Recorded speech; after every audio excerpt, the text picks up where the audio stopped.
Welcome to the book show, a celebration of reading and writers. I'm Joe Donahue. Jess Walter, the New York Times bestselling author of Beautiful Ruins and The Cold Millions, returns with the new novel So Far Gone, centering on Rhys Kinnick, a retired environmental reporter and former journalist who retreats into a self-imposed exile 7 years ago after a holiday altercation with his conspiracy theory obsessed son-in-law. Rhys dumped his smartphone, abandoned his job and family, and goes off the grid. But Rhys's quiet existence is shattered when his grandchildren arrive at his doorstep. His daughter is missing, a dangerous militia is pursuing the children, and Rhys is thrust back into a fractured America of radical beliefs and disrupted families. Jess Walter is the author of 7 previous novels, including the National Book Award finalist The Zero and Citizen Vince, winner of the Edgar Award, in addition to the aforementioned Beautiful Ruins and The Cold Millions. The new book, So Far Gone, and it's a great pleasure to welcome Jess Walter to this week's book show. Thank you very much for being with us. A delight to have you on the program. Thanks, Joe. It's good to be here. What brought you down this particular path? Of course, Spokane, Washington, and that region is your home, and it's the home to several of your books. And I'm curious as to what it was to think of this character, Rhys Kinnick, and put him in such a situation. Yeah, I suppose there are a lot of sort of semi-biographical details that chipped in. I was a former journalist like him. The first book that I wrote was about Ruby Ridge in 1995, 30 years ago. And so watching the way the sort of fringe theories and conspiracies that motivated the far right then have metastasized and become part of the mainstream.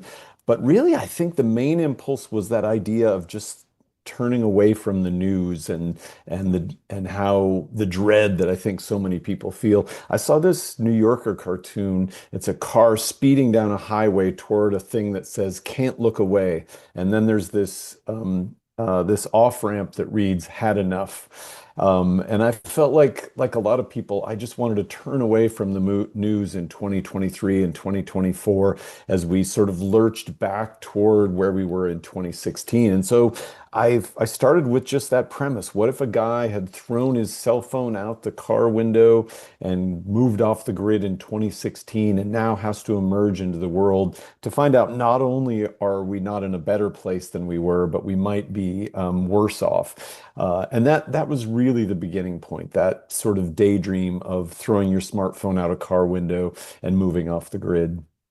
What I thought was interesting, I'm assuming this was obviously written before the election, but I mean, since Inauguration Day, so many people have said, I tune in, I can't take it anymore. I'm backing out for a little while. I'll be back.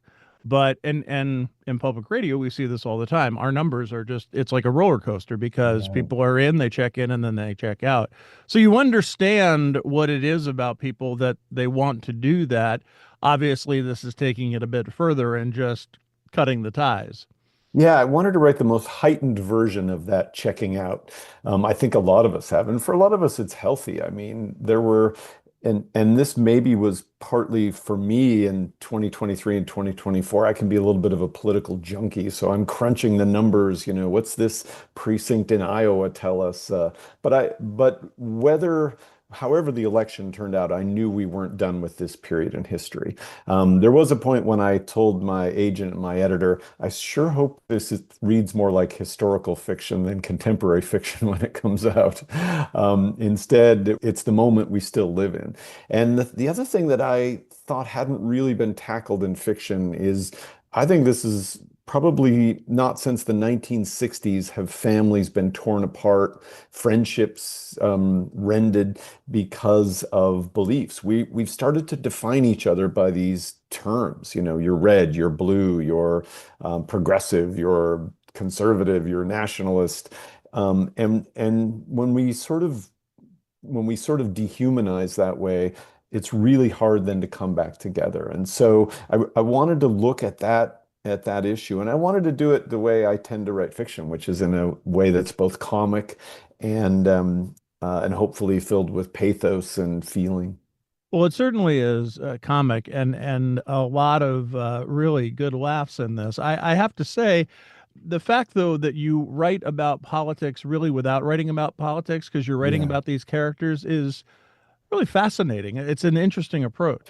Well, I don't think we can pretend politics doesn't affect our lives anymore. You know, the inciting incident in this novel is really a fight that Rhys Kinnick has with his son-in-law, a seeker named Shane, who's sort of found his way to AM talk radio. And then that has led to sort of a Christian nationalism that's starting to brew in him that then leads to a whole raft of conspiracy theories. And they're watching football. And this actually came out of an experience I had where I was watching football with a group of friends, and they started in on these conspiracy theories about how the NFL was rigged. And we're at a time now where, you know, 1/5 of Americans believe that microchips were implanted in them because of the COVID vaccine. 30% believe the US government was behind 9/11. 30% believe that Barack Obama wasn't born in the United States. We're at a place now where such a significant percentage of Americans believe in some conspiracy theory. And to me, the most alarming one is that 40% of all Americans, left or right, believe that no matter who's in charge, there's actually a secret, shadowy force running the government. We have destabilized and our institutions so completely, and we've broken down the media. More than half of Americans get their quote unquote news from social media. And so into that void has come this whole raft of conspiracy theories. And so I don't think it's really politics we're talking about. It's these larger social cultural things that I wanted to sort of tap into. And, you know, my family, there are people who all of a sudden we don't talk to anymore because Right. they've voted for someone else. And to me, that's kind of heartbreaking. And I wanted to sort of dive into that, into that idea and with these characters and try to see if it's possible for them to reconcile and for us to maybe see a way forward. It is fascinating just to go one step further in this, but when you're writing about white Christian nationalists, for example, these become real characters. They're not caricatures. You're not looking to paint them in a way that we would expect them to be painted. And the same way with Rhys. We understand where Rhys is coming from. We understand where the Christian nationalists are coming from. Every person, let's say you're on the left end of the political spectrum, probably right now you feel as if you're disconnected from the government. You don't trust what's happening. You maybe want to turn away, and you may even feel apocalyptic, like the world's coming to an end. Now ask yourself how the people on the far right felt 10 years ago, and you've just sort of described it. And that, to me, was the realization with Rhys Kinnick, that his pulling away and barricading himself away from the world is very similar to the thing that Shane is doing. The book starts with Kinnick's rant about the world and about these characters, you know, that celebrity entertainment is bled into government and cable TV has eroded newspapers, and we've fallen into this huge internet-sized black hole of bad ideas, bald-faced lies and BS until the worst person in America gets elected president. And that rant was sort of where I was starting from. But the thing that I realized was how much more a character like Rhys Kinnick has in common with the very people that he is sort of demonizing. And I think that's the real flaw that we have is, you know, not seeing people as people. And so, you know, I don't think the book necessarily asks you to sympathize with, you know, a Christian nationalist so much as understand where they're coming from. And to me, that's the real danger. We've gotten to a place where we can't even really imagine what the other side's thinking, and that's just a recipe for disaster. Shane is the son-in-law Right. and the one who gets into an altercation with Rhys at a Thanksgiving dinner, and the next thing ends up being punched in the mouth. As we see it through the novel, as the novel progresses, that we realize really that both these characters are lost in different ways. There is a searching that's going on for both of them. Yeah, I think so. And I think it's a very common place that we find ourselves. And in my mind, I tend to take a longer view of things, and I do think this period will pass. I think it'll pass in a painful way. It already is for so many people. There are so many outrageous things already happening, but it will pass, and we will need to sit down at dinner tables together again. And understanding the commonalities for me was a big part of the book. But again, without, there's also violence in the book. There's also the deep threat of what I think, especially, the sort of macho, gun-driven Christian nationalism that we see in the militia group that Shane is flirting with. I did not at all want to soft pedal the dangers, but to get to the underneath to these characters and what draws them into what causes them to turn away from reality. And that's what I really think we have. Those books in the 1960s talked about the generation gap, and I feel like we have a reality gap. We are getting entirely different sets of information and then forming our beliefs based on totally different ideas of the world. I was going to ask you about the violence because it's one thing to be punched in the mouth, obviously, which is a violent act. But when the guns start coming out, and a lot of guns, There are a few it's a, guns in the book. Yeah. it's a different thing, right? I mean, Yeah. it's a takeover, it's a protection, it's a look at that culture of guns, which is different than a personal violent moment in a household. Yeah, I live in the West. The very house that Kinnick seeks refuge in, which is a cinder block house with no electricity and no running water, is the house that I lived in the 1970s with my parents for a few years. So it's in the very same place and it's still standing there.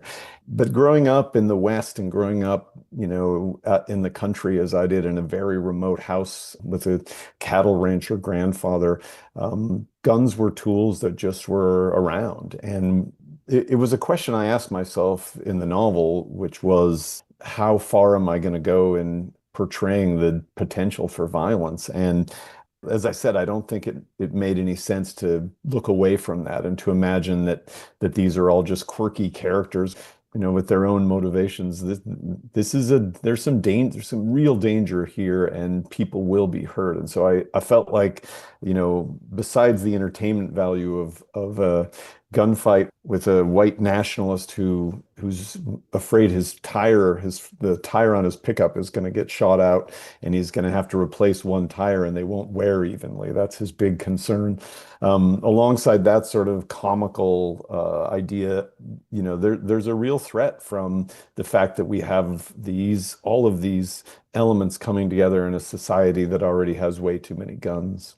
One of the elements is kids, two Yeah, kids who are brought into the story and are real kids. I mean, yeah. they sound like real kids. They seem like real kids, and they're smart. Yeah, so Rhys's grandchildren, a 13-year-old Leah and 9-year-old Asher, show up on his front porch, and that's what really shakes him out of this desire to escape and makes him realize he needs to reemerge in the world and protect his family. And in creating those kids, their dad wasn't always as extreme as he is now. They've gone to school, they're really bright, precocious, interesting children. Their mother, Bethany, who is Rhys's daughter and has gone missing, has raised them in a world of books, and they don't have electronics. And I may be tipping my hat that one of the real dangers I see in the world is kids with smartphones instead of books, because these are Yeah. kids who read and understand the world. And it was so fun to write them. And Asher is my favorite kind of character, which is a wannabe prodigy. All he wants is to be better than he is at everything. If there's any autobiographical character in the novel, it really is poor Asher, who wants to be the best chess player in the world, but probably will never be so. And that's something that both his sister and even his mother will say, yeah, he wants to be, but he's not really that great. Right. Yeah. Yeah. And those characters were really fun to write. And Leah, who has this, at 13, one of the threats of the book is when Rhys finds out that his daughter has been quote unquote betrothed to the 19-year-old son of the pastor. And so immediately he realizes the threat and the danger of this new church that Shane, his son-in-law, has gotten involved in, and that Shane belongs to the men's group at this church, which is called the Army of the Lord, and drives around with guns, baby Bjorn to their chest, protecting malls that don't ask for help. And so, Rhys has disappeared in 2016 and reemerged in 2024 to find that his family is in this precarious place. And Leah herself was someone who, again, I imagine that even though having one of her parents drifting out onto the edge like this and having her mother depressed and trying to find a way out of maybe a tough relationship, she has this really unique way of seeing the world, colors that she describes in really magical ways. And it probably goes to my belief that children are so resilient and carry within them such innate strengths and powers that I had so much fun creating those two characters.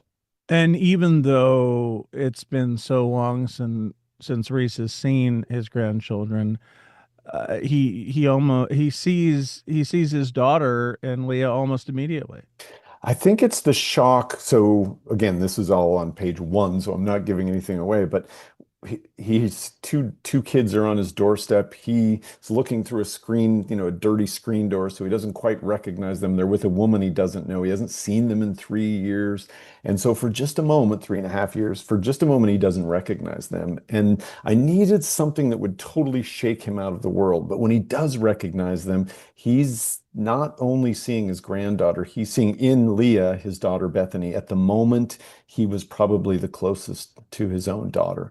And that shock, I think, is what breaks him out of his, not just his malaise and his disappointment in the state of the world, but in his own personal failings as a dad, as a husband, as a journalist.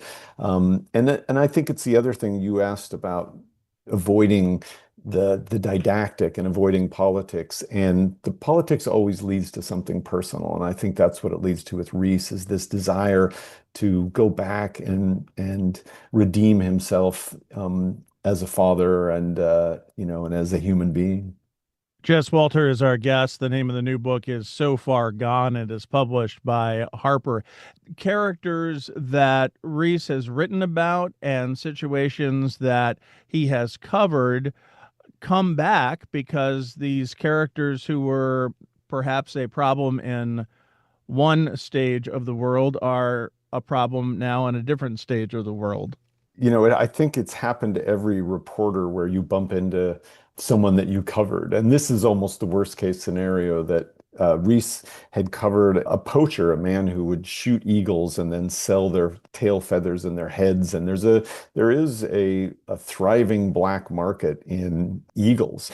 And which I found so ironic when I was doing my research that the national symbol of the United States is being poached and sold online. But this character, Dean, who also is a member of the Army of the Lord, Rhys has written a story about him being arrested for poaching eagles, and the headline writer has called him the Dominion Eagle Killer because he claims dominion over animals and tries to use that as his defense. And there are moments of great tension in the book in which maybe through dialogue, I try to humorously remind people that these are just people, just human beings.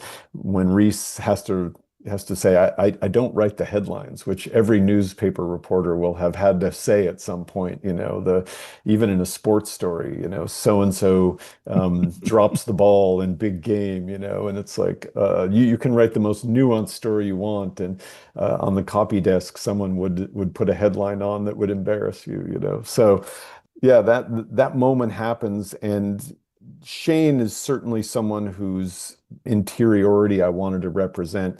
As a novelist, you have to allow yourself the existence of villain too. And so I was able to create Dean, the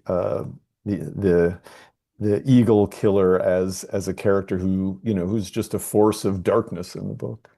It's also about how a character ages and Yeah. mellows and becomes humble in many ways. And of course, a lot of that's situational, but it there's just a part of the maturation process as well, and being out of it for 7 years.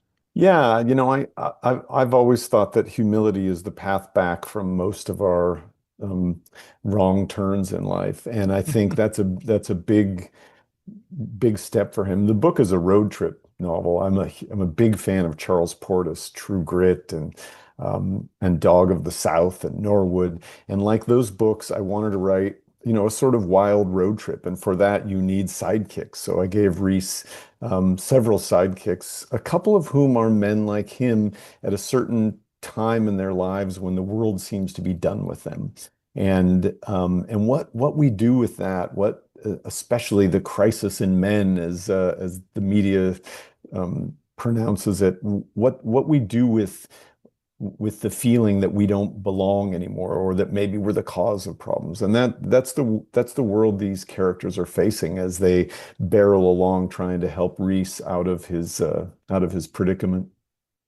You also seem to ask the question of who your friends are, of Yeah.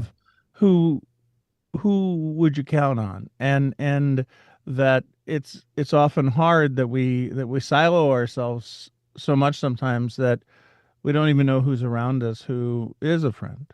And I think that's especially true now. I don't think we quite realize just how isolating the technology of smartphones and internet life has made most of us. We've we came out of the pandemic having lived in an isolated state, and I think for a lot of people, we're surrounded by people who only believe what we believe. Mm. We are estranged from the sorts of social groups that used to connect us. And so I think that's so true of a lot of people.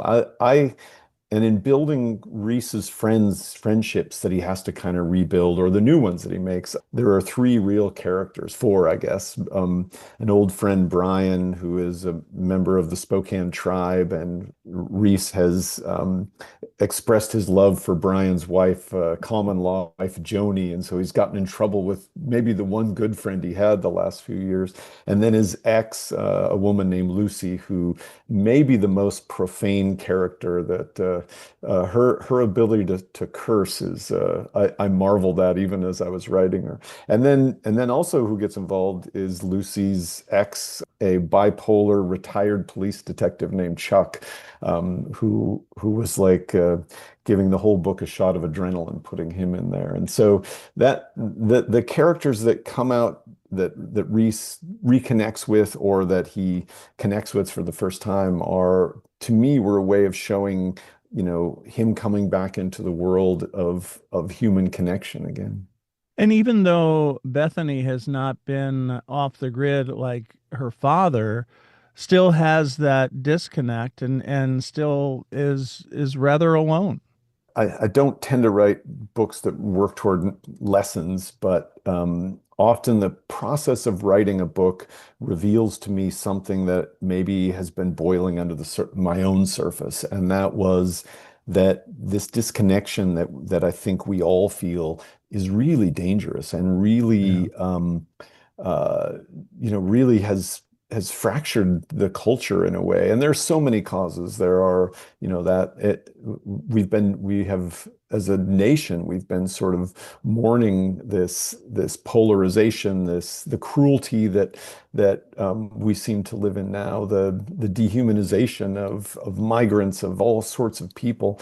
And I think it's hard for me to imagine any solution other than reconnecting at the family level, at the community level. I do think I metaphorically moved to a little house in the woods for a while in late 24 and early 25. And however we do it, we all have to sort of, I think, come out of the woods and reclaim those connections and start to rebuild the fabric that I think has been torn. And the tearing of that fabric, again, going back to violence, but we don't realize perhaps in the moment of how damaging it can be.